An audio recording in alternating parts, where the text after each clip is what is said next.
love you. Hey guys, welcome to my channel. My name's Ellie-mae and today I've decided to do a video on Trichotillomania, which is also known as trich. I'm just going to go into the detail about what it is, some of the symptoms that you may have of trich, causes, when to see your GP, treating trichotillomania, and things you could try yourself, and then getting the support at the end of that. So today, first off, I want to just spread awareness basically of the thing itself and how the disorder can affect people, because obviously I have it myself. I have expressed this on some of my socials because it is something I've struggled with for like a good 5 years and over. It's a hard thing to do. I know my girlfriend continuously tells me to stop doing it because it's a compulsive thing. So first off, trichotillomania is also known as trich, as I've said, and it's someone who can't resist the urge to pull out their hair. Now this hair could mean the hair on their head, it could mean like other places, it could mean their eyelashes, it could be their eyebrows, etc. Now me in particular, mine is my eyelashes, so I will show you on a video my eyelashes right now. Sometimes I find myself having urges to pull the one eye more than another, and then another time I could pull the other eye out more than this eye, and this eye could be really long and then this eye could be really short, or I could just do them both. I remember one time, I think it was like 2 years ago, I ended up with like literally about 3 strands of eyelashes on each eye, and not even like strands where they're long, like I literally mean like the thinnest strand ever, because I'd literally pulled them out that much. It's not the nicest. It made me feel really uncomfortable, etc. Now I remember when I was in high school and I used to do like really thick eyeliner on my eye, or like do like dark eyeshadow, and my teachers always used to be like, turn the makeup down, because you know I'm in high school or whatever. But I was really insecure about the fact that I had like no eyelashes, so I always used to do it, and yeah, that was my cover up, I guess. Trich is more common in teenagers and young adults, as it tends to affect girls more than boys. That's just something that's on the NHS page, which I found quite interesting. Okay, so symptoms of trichotillomania. So as it says this is all read off the NHS site, by the way. So people with trich feel an intense urge to pull their hair out, and they experience growing tensions until they do. After pulling their hair out, they feel a sense of relief. A person may sometimes pull their hair out in response to a stressful situation, or it may be done without really thinking about it. Most people with trich pull out hair from their scalp, but some pull out from other areas such as their eyebrows, eyelashes, down their area, beard or mustache. Now I pull my eyelashes, as I've said. It's something that I've found that I do it randomly now, as obviously a habit, but I started it from stress and it was a comfort thing that I did. I know it sounds silly. I don't know why, I just randomly started pulling my eyelashes out, and I don't completely, think it's the right way to go, and it's not something I've been like, do you know what I'm going to do to like comfort myself, pull my eyelashes out. It's just something my hand just naturally did. Bald patches left on the head tend to have unusual shapes and may affect one side more than the other. This is just some more information that's not to do with me, but I just felt like it should be read. Trich may cause feelings of shame and low self-esteem. Those affected may try to keep their conditions to themselves. See, I did for many years. Obviously my family knew I was doing it. They'd always just be like, stop Ellie-mae, stop, literally every 2 seconds, stop pulling your eyelashes out. But over the years I I've learned to overcome this, telling people about my problems, because I'm not ashamed of it anymore. I think it's something that everyone has to go through. Everyone has their own problems, and I feel like everyone should talk about it because it helps people. Causes of trichotillomania. Now it says on the NHS site it's not entirely clear what causes trich properly, like no one's got an actual answer. However, they said it could be to do with dealing with stress or anxiety, which I probably think it is for me. It says a chemical imbalance in the brain similar to obsessive compulsive disorders like OCD. I do have a chemical imbalance which is related to the ADHD that I have, so that would make sense too. Changes in hormone levels during puberty, Also makes sense. A type of self-harm to seek relief from emotional distress. Now, yeah, that is a form of self-harm because obviously it's something that's on your body, it grows from your body, and you are removing that, and that is classed as a self-harm. For some people, hair pulling can be a type of addiction. The more they pull their hair out, the more they want to keep doing it, and that is me to a T. I do not stop. My girlfriend, every single second of the day, my mum, my dad, my sister, honestly, continuous tell me to stop. It's bad. When to see your GP about it. So, see your GP if you're pulling them out. If you notice, or if you notice that your child is, for example. You should also see your GP if you or your child have a habit of eating hair. Now, I've not actually heard this in relation to Trich before, so me reading this now is like, wow, okay. This can cause hair walls and it can cause stomach problems and stuff, so if you're doing that, then go see the GP about it because, yeah, that's not healthy. Your GP may examine areas to check for infection because obviously if you're pulling things out, I remember one time I got to a state where I pulled it out that much and my eye waterline swelled up really big, which you'd expect, and it was so sore and it probably did infect it. I think I had eye drops from that.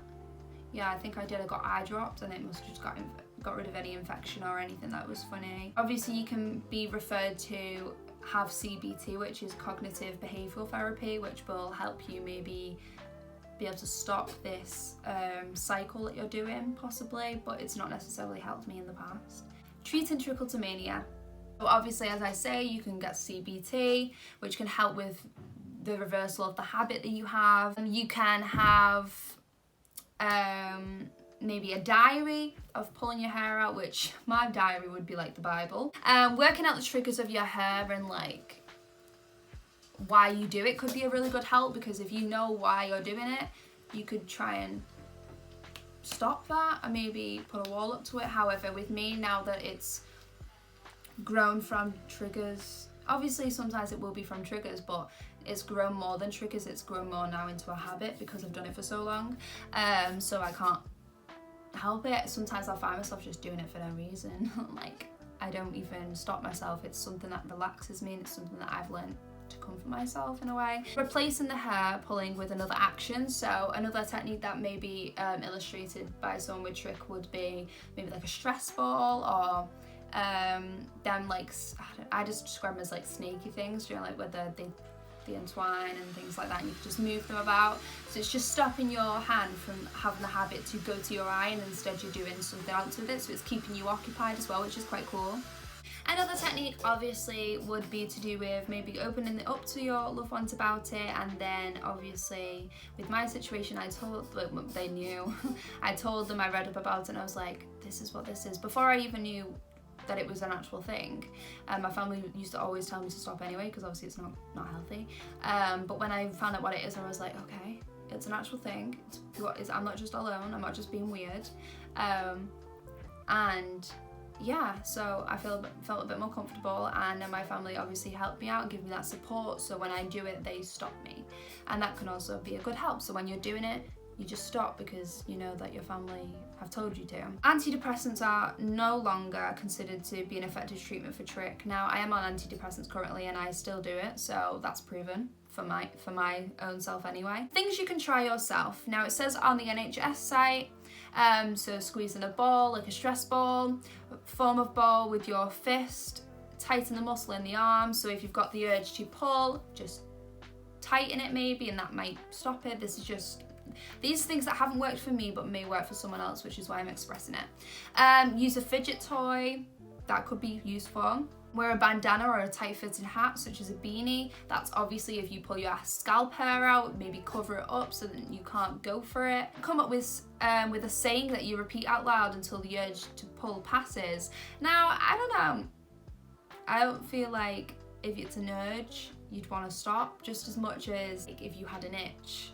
You don't want to stop, no matter, probably if it's red and it's going sore or whatever, you probably continue because it's itchy, like it's an urge, you can't stop. So I don't see that one working, but I suppose it's on the NHS site, so it's worked for someone. Take a soothing bath to ease any stress or anxiety. Now, I personally can't handle baths or long showers because of things I can't handle, so that wouldn't work for me, but maybe that could work for someone who's suffering with anxiety and stress, and that might be a soothing environment for them to be in, where the heat or the cool, depending on what type of bath you'd like to take, might relax you. Practice deep breathing until the urge to pull goes away. So maybe count to 10 or however long it needs you to take. So you're focusing on something else other than the urge. That could really be useful.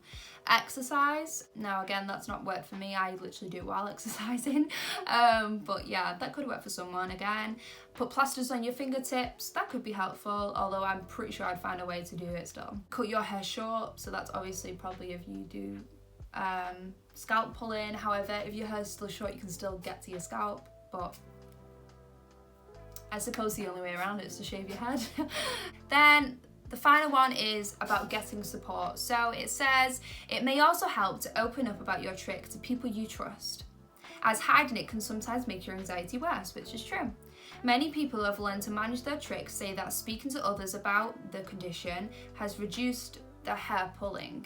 Now that hasn't worked out for me, however, obviously it's on the NHS site, so it's probably worked out for someone. So maybe if you are feeling that you're starting to do that, then open up about it, and your family will possibly talk about it with you, and you can tell them that this is a disorder and it's just something that I do to comfort myself, and they could help you get through that. Like I said, like they could stop you from doing that, which is really helpful.